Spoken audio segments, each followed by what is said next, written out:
नमस्कार, एक बार फिर से स्वागत है आप सभी प्यारे दोस्तों का आरसीसी के आपके अपने इस ऑनलाइन डिजिटल प्लेटफॉर्म पर।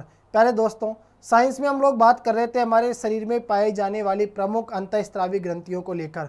पार्ट 1 जब हमने पढ़ा था दोस्तों, तो सबसे पहले हमने जाना था कि ग्रंथियाँ क्या होती है और ग्रंथियाँ कौन कौन से तरल पदार्थों का स्त्रावण करती है और किस प्रकार से यह हमारे शरीर के अंदर कार्य करती है। तो सबसे पहले हमने बात करी थी दोस्तों पीयूष ग्रंथि को लेकर, जिसे मास्टर ग्रंथि के नाम से जाना गया। उससे जो अगला हमारा सेशन हुआ था दोस्तों, उसके अंतर्गत हमने पढ़ा था, जैसे एक तो पढ़ा था हमने थायराइड ग्रंथि, जिसे अवटु ग्रंथि कहा जाता है। एक हमने पढ़ी थी दोस्तों पैराथायराइड ग्रंथि, जिसे प्रावटु ग्रंथि के नाम से जाना जाता है। एक हमने पढ़ा था एड्रिनल ग्लैंड, जिसे अधिवृक्क ग्रंथि कहा जाता है। एक हमने पढ़ी थी दोस्तों पीनियल ग्रंथि। ठीक है, तो इस प्रकार से कुछ ग्रंथियों की हमने क्या की थी दोस्तों, चर्चा की थी। अब जो शेष प्रमुख अंतःस्रावी ग्रंथियां बच गई, उनका आज हम लोग अध्ययन करेंगे। आज के इस सेशन में हमारा ये जो टॉपिक चल रहा है दोस्तों, ये क्या हो जाएगा, कंप्लीट हो जाएगा। तो बिना विलंब के मैं शुरुआत करना चाहूँगा दोस्तों आज के हमारे सेशन की। तो देखिए आज हम लोग कौन कौन सी ग्रंथियों की चर्चा करेंगे। सबसे पहले तो दोस्तों हम लोग पढ़ेंगे थाइमस ग्रंथि, और उसके बाद हम लोग पढ़ेंगे दोस्तों क्या नाम है, अग्नाशय, और लास्ट में हम लोग बात करेंगे दोस्तों प्रमुख जनन अंगों को लेकर। ठीक है, तो आज का जो सबसे पहला टॉपिक है ना हमारा, वो है दोस्तों कौन सी ग्रंथि, थाइमस ग्रंथि।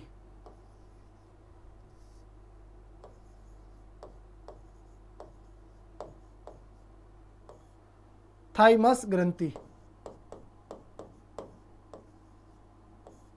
देखो थाइमस ग्रंथि से संबंधित सबसे पहला जो पॉइंट है, आप लोग याद रखना दोस्तों, आपसे पूछा जाएगा कि बताइए थाइमस ग्रंथि जो है वो हमारे शरीर के कौन से भाग में स्थित होती है। तो याद रखना हृदय और महाधमनी। देखो हृदय और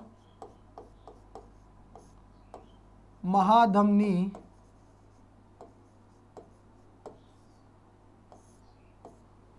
हृदय और महाधमनी के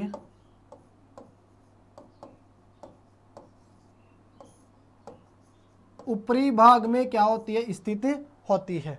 ठीक है, तो अगर मान लीजिए आपसे प्रश्न पूछ लिया जाए कि बताइए थाइमस ग्रंथि जो है वो हमारे शरीर के कौन से भाग के अंदर स्थित होती है, तो आपका आंसर होगा दोस्तों कि हृदय, यानी हृदय के पास में क्या होती है आपकी महाधमनी। ठीक है, महाधमनी क्या करती है दोस्तों, यह जो अशुद्ध रक्त होता है ना, उसको हमारे हृदय के जो दायां अलिंद होता है उसमें क्या कराती है, उसको प्रवेश कराती है।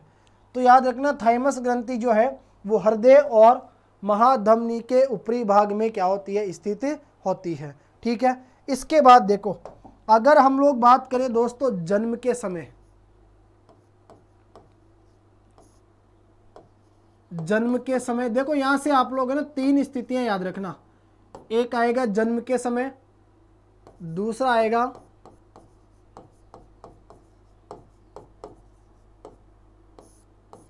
यौवनावस्था में, और एक आएगा दोस्तों आपका वृद्धावस्था में। देखो अगर जन्म के समय की बात करें तो जन्म के समय थाइमस ग्रंथि जो है इसका भार होता है दोस्तों 10 से 12 ग्राम। लेकिन जब यौवनावस्था आती है तो उसके दौरान है ना इसका भार जो है वो क्या हो जाता है, बढ़ जाता है। 10 ग्राम से बढ़कर कितना हो जाता है, वह 20 से 30 ग्राम हो जाता है। और यदि वृद्धावस्था की बात करें तो वृद्धावस्था में वह 3 से 6 ग्राम ही रह जाता है। तो इससे आपको पता चलेगा दोस्तों, अगर थाइमस ग्रंथि की हम लोग बात करें तो थाइमस ग्रंथि युवाओं में तो क्या होती है, सक्रिय होती है। याद रखना अगर युवाओं के संदर्भ में आप लोग देखोगे तो युवाओं में तो क्या होती है दोस्तों, यह सक्रिय होती है। लेकिन लैंगिक परिपक्वता के बाद में धीरे धीरे यह क्या हो जाती है, अपघटित हो जाती है। तो आप लोग याद रखना कि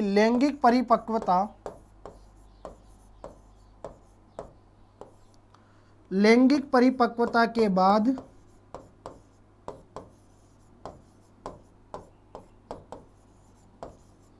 धीरे धीरे अपघटित हो जाती है। एक मुख्य प्रश्न आपका यह बनता है कि बताइए थाइमस ग्रंथि जो है वो कौन से हार्मोन का स्त्रावण करती है। तो आपका आंसर होगा दोस्तों यहाँ पर थाइमोसिन हार्मोन। ठीक है, थाइमोसिन हार्मोन का क्या करती है दोस्तों, यह स्त्रावण करती है।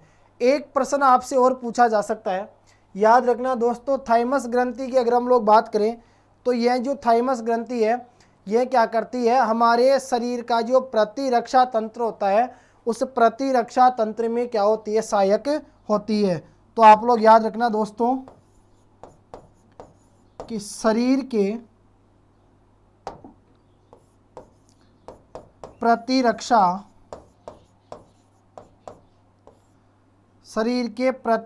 तंत्र में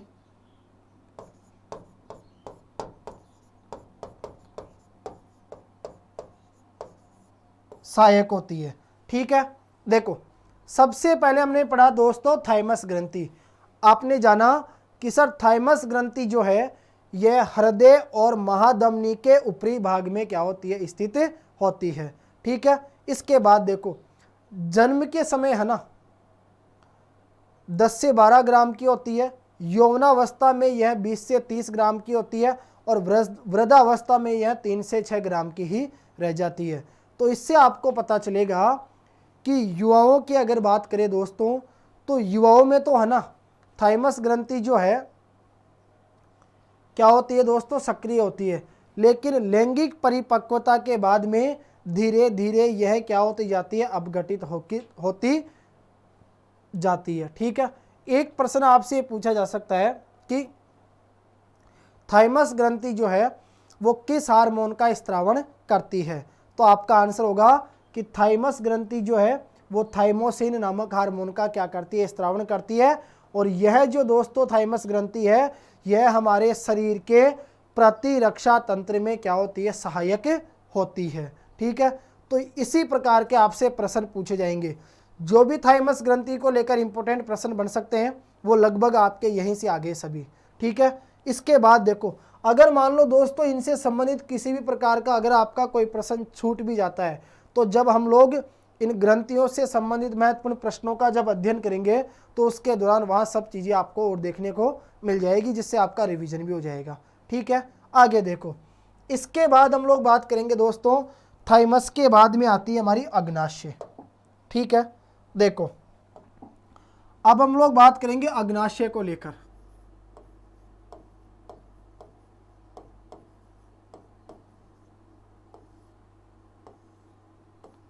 देखो यहां से आपको कितने टाइप के प्रश्न देखने को मिलेंगे। सबसे पहले हमने पढ़ा दोस्तों अग्नाशय। याद रखना हमारे शरीर में यानी मानव के शरीर में जितनी भी ग्रंथियां पाई जाती है उन ग्रंथियों में दूसरी सबसे बड़ी जो ग्रंथि होती है वह कौन सी होती है दोस्तों, अग्नाशय होता है। याद रखना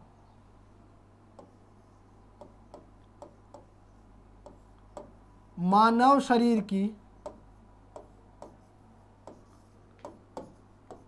दूसरी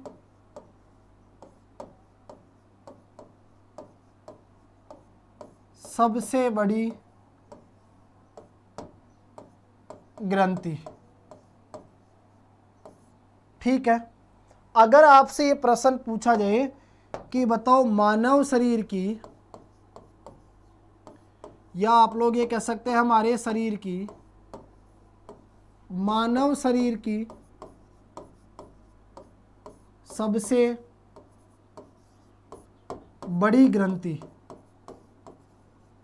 तो सबसे बड़ी जो ग्रंथि होती है वो होती है दोस्तों कौन सी, यकृत। ठीक है, देखो दो प्रश्न आपके तैयार हो गए। हमारे शरीर के अंदर जितनी भी ग्रंथियां पाई जाती है, ठीक है, उन ग्रंथियों के अंदर सबसे बड़ी जो ग्रंथि होती है वो कौन सी होती है दोस्तों? यकृत होती है, ठीक है। और दूसरी सबसे बड़ी ग्रंथि कौन सी होती है? तो वो आता है अग्नाशय। लेकिन अगर हम लोग बात करें अंतःस्रावी ग्रंथियों को लेकर, तो आप लोग ध्यान रखना, सबसे बड़ी जो अंतःस्रावी ग्रंथि होती है वो होती है दोस्तों थायराइड ग्रंथि, जिसे अवटु ग्रंथि के नाम से जाना जाता है, ठीक है।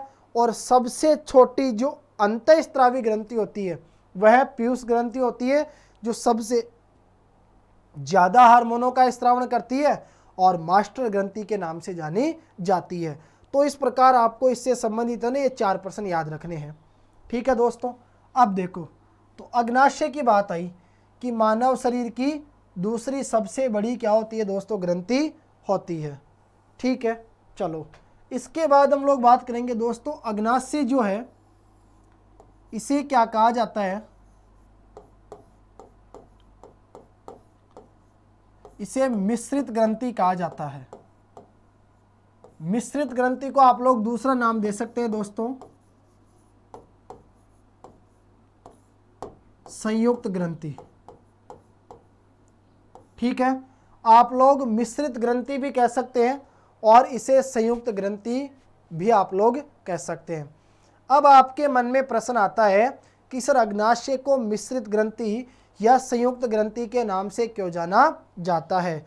तो ध्यान रखना दोस्तों, अग्नाशय का जो एक सिरा होता है वह अंतःस्रावी होता है और दूसरा जो सिरा होता है वह बहिःस्रावी होता है, ठीक है। इस कारण अग्नाशय को एक मिश्रित ग्रंथि यानी संयुक्त ग्रंथि के नाम से जाना जाता है। अब बात आती है दोस्तों, अग्नाशय का जो आंतरिक भाग होता है, देखो अग्नाशय का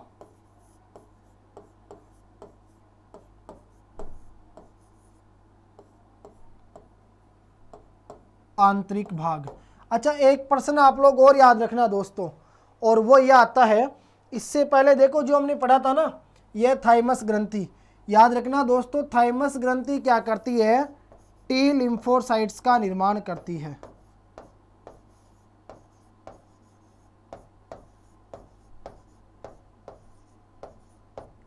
तो ये प्रश्न भी आपसे पूछा जा सकता है कि टी लिम्फोसाइट्स का निर्माण कौन सी ग्रंथि के द्वारा किया जाता है?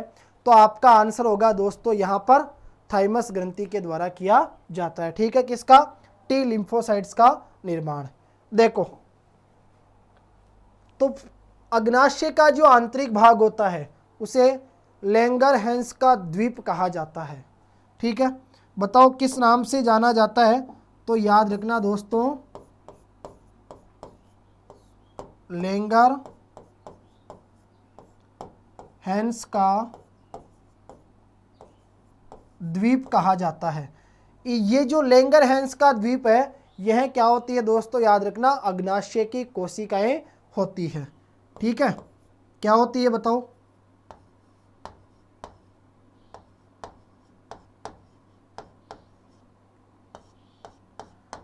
अग्नाशय की कोशिकाएं,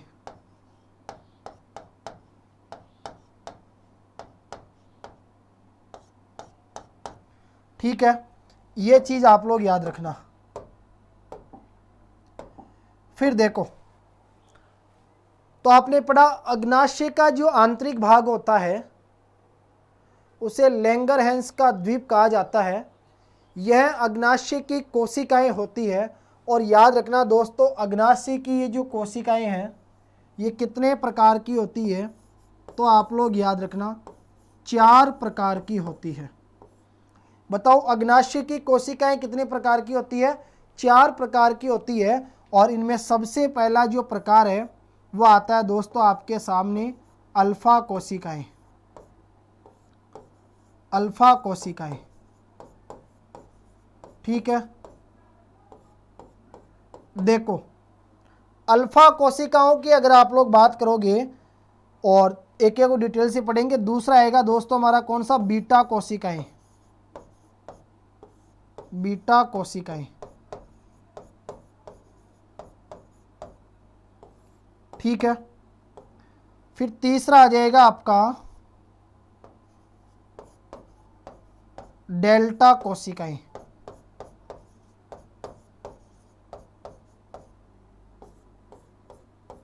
और इसी प्रकार चौथा होगा दोस्तों आपका एफ सेल्स,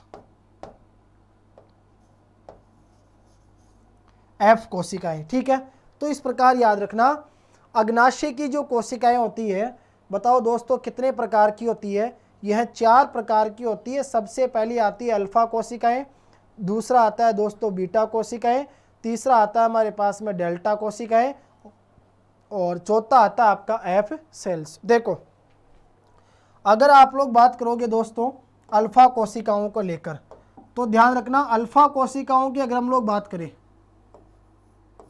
देखो अल्फा कोशिकाएं,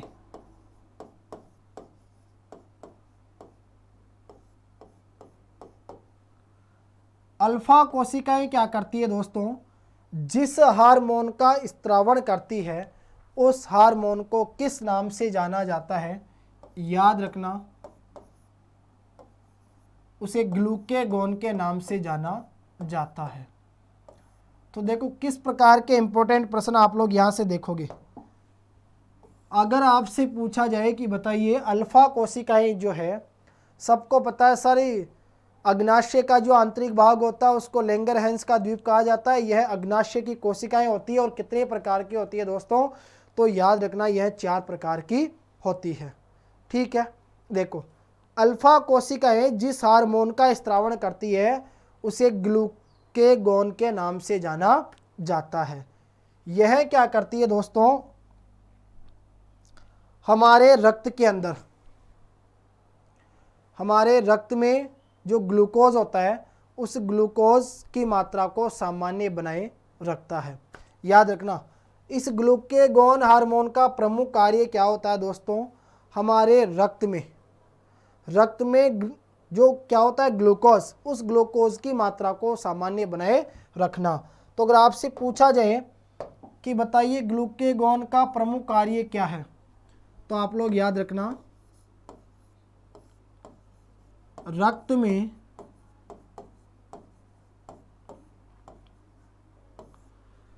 में ग्लूकोज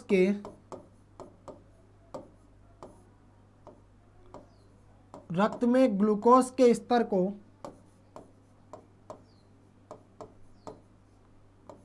सामान्य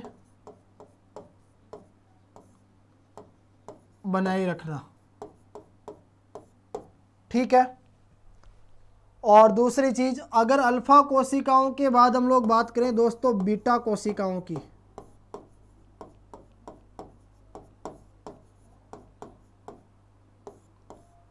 देखो बीटा कोशिकाएं जिस हार्मोन का स्त्रावण करती है उसे क्या कहा जाता है दोस्तों? इंसुलिन हार्मोन के नाम से जाना जाता है।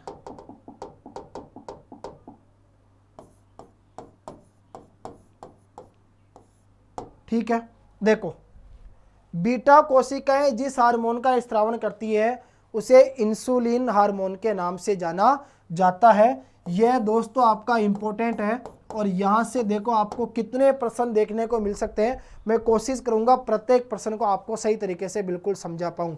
अगर दोस्तों मज़ा आ रहा है और क्लास आपको समझ में आ रही है ना, तो आपको इतनी सी हेल्प करनी है, इस क्लास को अधिक से अधिक शेयर करना है और लाइक करना आपको बिल्कुल भी नहीं भूलना। ठीक है, अब देखो इंसुलिन की बात करें, अगर हमारे शरीर में दोस्तों इंसुलिन हार्मोन की क्या हो जाए कमी, तो आप लोग याद रखना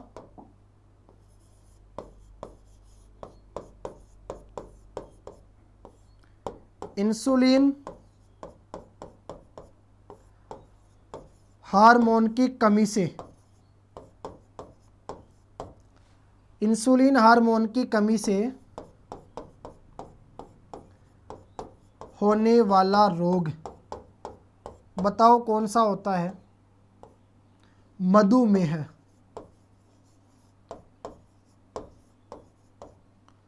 ठीक है, ध्यान रखना आप लोग, मधुमेह जो रोग है वो कौन से हार्मोन की कमी से होता है दोस्तों? तो आप लोग याद रखना इंसुलिन हार्मोन की कमी से कौन सा रोग होता है? मधुमेह रोग होता है। ठीक है, इसके बाद देखो इंसुलिन क्या करता है दोस्तों, आप लोग ध्यान रखना, इंसुलिन जो है वो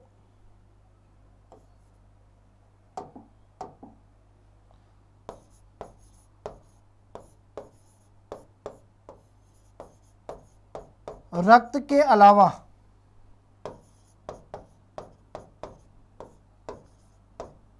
शुगर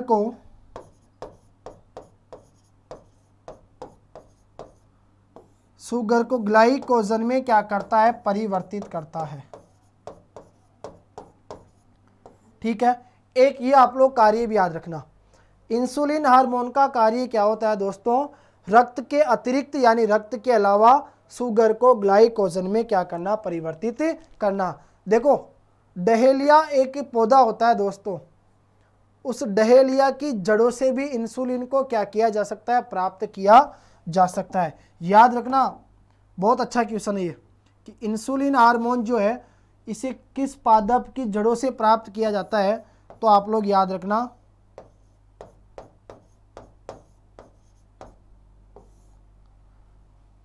डहेलिया की जड़ों से क्या किया जाता है दोस्तों? इसको प्राप्त किया जाता है। ठीक है, एक प्रश्न आपका यह तैयार हो जाएगा कि इसे डहेलिया की जड़ों से भी क्या किया जा सकता है? प्राप्त किया जा सकता है। देखो इंसुलिन जो होता है ना दोस्तों, इस इंसुलिन के अंदर जस्ता नामक धातु पाई जाती है। इंसुलिन के अंदर जस्ता नामक धातु पाई जाती है, और यह जो इंसुलिन होता है दोस्तों, यह इंसुलिन आप लोग ध्यान रखना,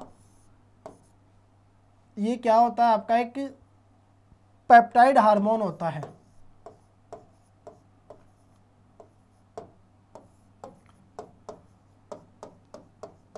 पेप्टाइड हार्मोन, या आप लोग कह सकते हैं दोस्तों इसको क्या कह सकते हैं? प्रोटीन श्रृंखला।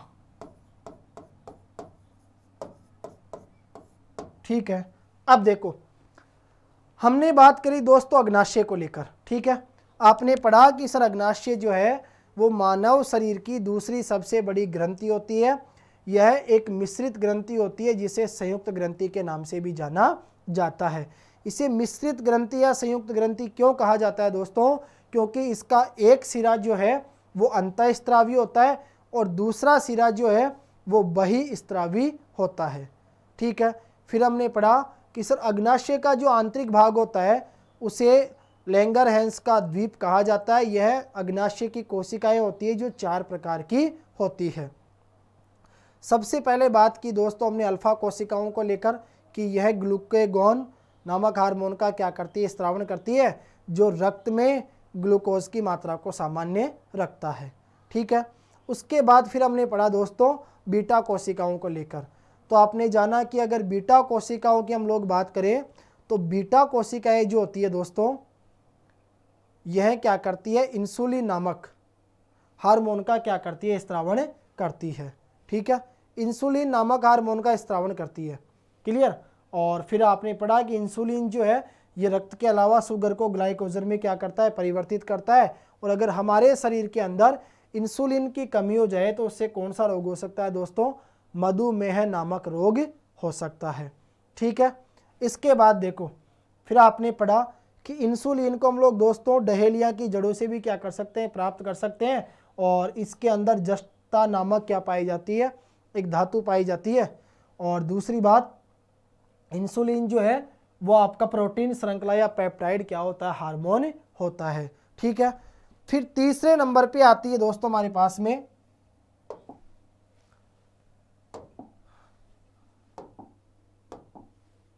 डेल्टा कोशिकाएं।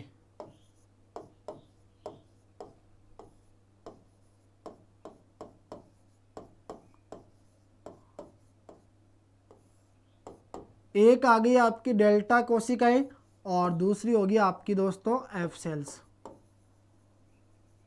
ठीक है, देखो डेल्टा कोशिकाओं की अगर आप लोग बात करोगे तो डेल्टा कोशिकाएं जो होती है दोस्तों वो सोमेटोस्टेटिन नामक हार्मोन का क्या करती है, स्त्रावण करती है।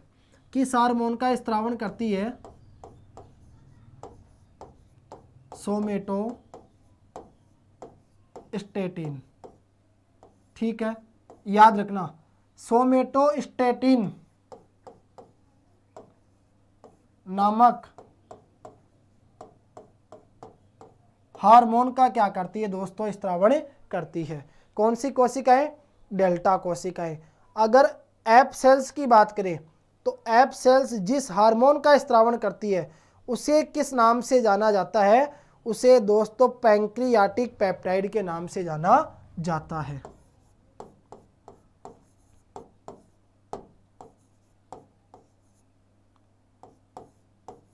Pancreatic peptide. ठीक है, तो इस प्रकार से आपको क्या करना है, अग्नाशय की कोशिकाओं से संबंधित ये प्रश्न आपको दोस्तों ध्यान में रखने हैं। ठीक है, चलो इसके बाद हम लोग बात करेंगे लास्ट एंड फाइनल। आज हमारी ये कंप्लीट हो जाएगी दोस्तों, मानव के शरीर में पाई जाने वाली प्रमुख अंतःस्रावी ग्रंथियां। जो लास्ट पार्ट हमारा बचा है और इसके अंतर्गत हम लोग बात करेंगे जनन अंगों को लेकर। देखो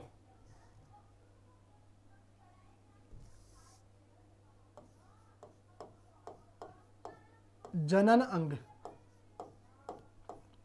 देखो सबसे पहली चीज जनन अंग जो होते हैं दोस्तों, यह जनन अंग जो प्रजनन क्रिया होती है यानी बच्चों को जन्म देने की जो क्रिया होती है उसमें प्रत्यक्ष रूप से क्या लेते हैं, भाग लेते हैं। याद रखना पहली चीज, जनन अंग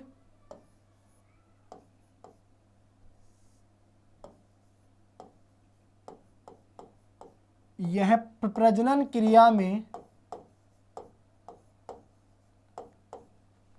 प्रत्यक्ष रूप से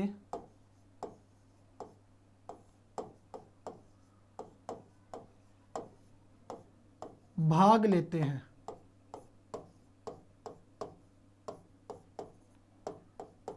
ठीक है, याद रखना अगर जनन अंगों की बात करें तो जनन अंग जो होते हैं दोस्तों, यह जो बच्चों को जन्म देने की क्रिया होती है जिसे प्रजनन क्रिया कहा जाता है, उस प्रजनन क्रिया में प्रत्यक्ष रूप से भाग लेते हैं।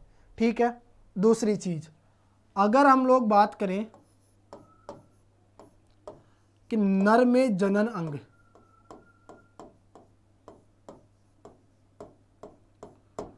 नर का मतलब हो गया दोस्तों पुरुष। ठीक है, नर में जनन अंग जो है वो होता है दोस्तों वृषण। आपको पता है वृषण जो है वो एक जोड़ी के रूप में पाए जाते हैं। ठीक है, और वृषण जो होते हैं ना, इन्हीं वृषणों को क्या कहा जाता है, नर में प्राथमिक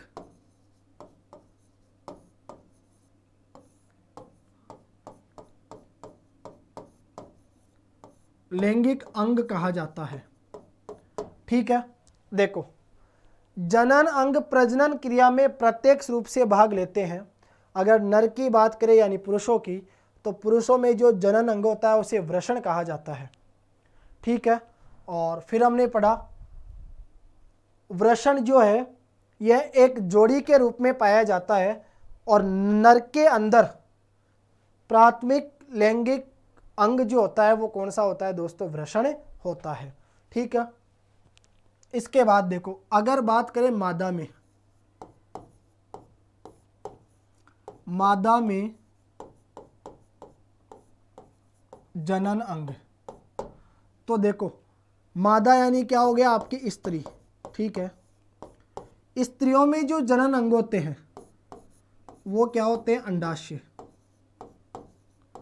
ठीक है, और याद रखना अंडाशय जो होता है ना,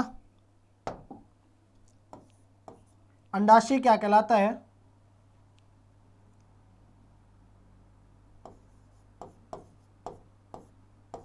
मादा में प्राथमिक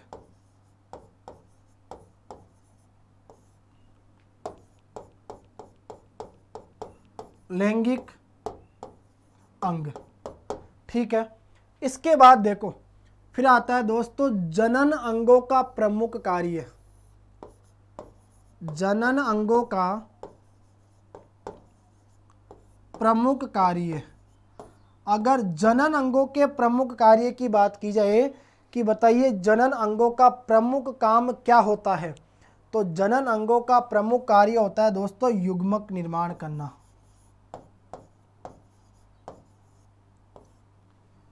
युग्मक का निर्माण करना। ठीक है, और एक बात आती है दोस्तों, जनन अंग जो है यह क्या करते हैं, लिंग हार्मोन्स का क्या करते हैं, उत्पादन करते हैं। याद रखना, जनन अंग क्या करते हैं, लिंग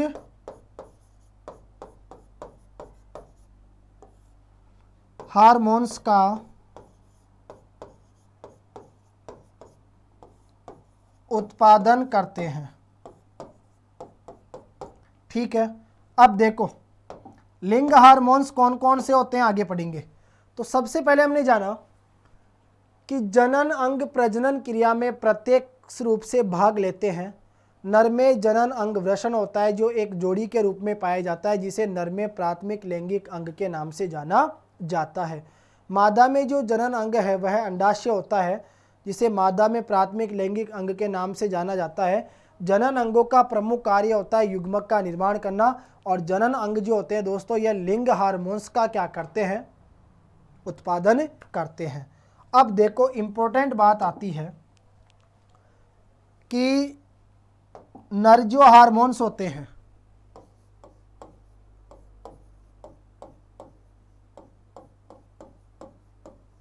नर हार्मोन्स, इन्हें क्या कहा जाता है दोस्तों,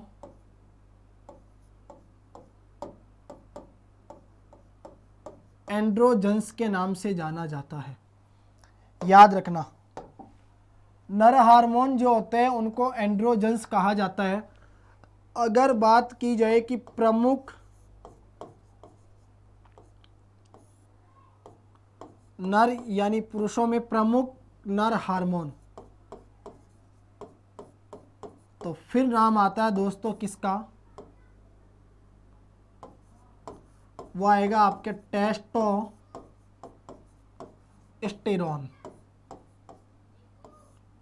ठीक है, नर हार्मोन्स यानी पुरुषों में पाए जाने वाले जो हार्मोन्स होते हैं उनको एंड्रोजन्स कहा जाता है। प्रमुख जो नर हार्मोन होता है दोस्तों उसे टेस्टोस्टेरोन के नाम से जाना जाता है। यह क्या कहलाता है, पौरुष विकास हार्मोन के नाम से जाना जाता है। ठीक है, टेस्टोस्टेरोन को क्या कहा जाता है दोस्तों, इसे पौरुष विकास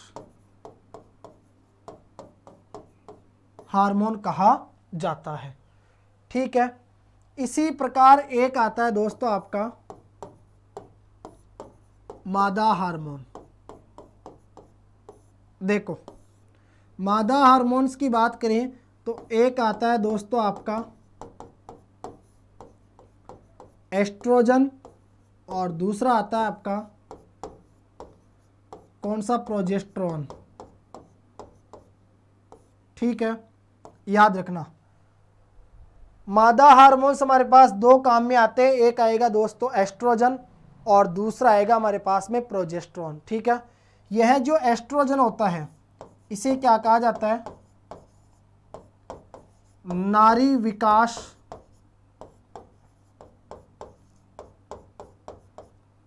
हार्मोन के नाम से जाना जाता है। ठीक है, मादा हार्मोन जो है दोस्तों एस्ट्रोजन और कौन सा होता है, प्रोजेस्टेरोन होता है। और एस्ट्रोजन को क्या कहा जाता है बताओ, इसे नारी विकास हार्मोन के नाम से जाना जाता है। ठीक है, अब देखो एस्ट्रोजन की अगर हम लोग बात करें तो इस एस्ट्रोजन के प्रभाव से, देखो एस्ट्रोजन के प्रभाव से क्या होता है, स्त्रियों में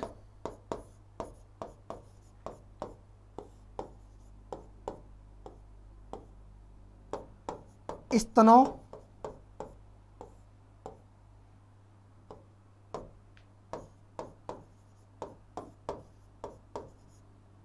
गर्भाशय,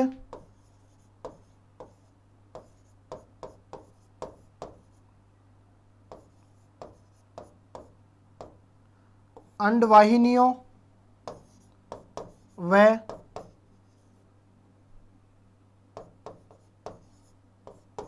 योनि का क्या होता है, विकास होता है। ध्यान रखना, इसी एस्ट्रोजन हार्मोन के प्रभाव से स्त्रियों में स्तनों, गर्भाशय, अंडवाहिनियों व योनि का क्या होता है दोस्तों, विकास होता है। ठीक है। दूसरी चीज, फिर बात आती है हमारे पास में कि यह जो दोस्तों आपका प्रोजेस्टेरोन होता है, यह प्रोजेस्टेरोन क्या करता है, गर्भधारण के लिए आवश्यक लक्षणों के विकास को क्या करता है, प्रेरित करता है।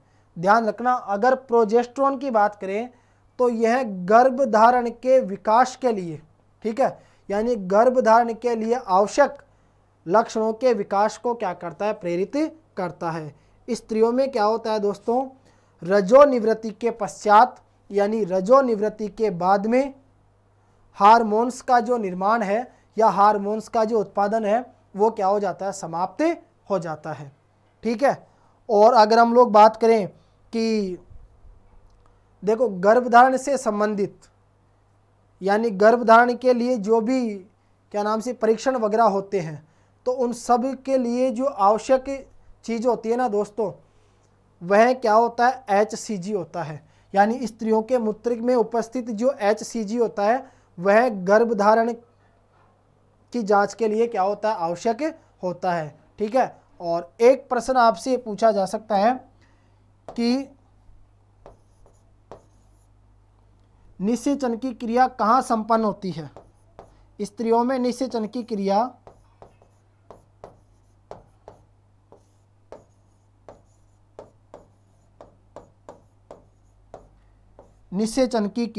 यह कहाँ होती है दोस्तों,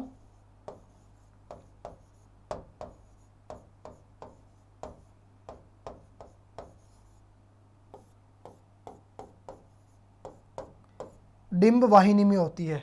ठीक है। तो देखो हमने क्या क्या चीज़ें पढ़ी दोस्तों, यहाँ पर हमने बात की कि जनन अंगों को लेकर, जनन अंगों की अगर हम लोग बात करें दोस्तों, तो आपने पढ़ा सबसे पहले कि जनन अंग जो होते हैं वो प्रजनन क्रिया में प्रत्यक्ष रूप से भाग लेते हैं। अगर पुरुषों की बात करें तो पुरुषों में जो जनन अंग होता है वो वृषण होते हैं, यह एक जोड़ी के रूप में पाए जाते हैं।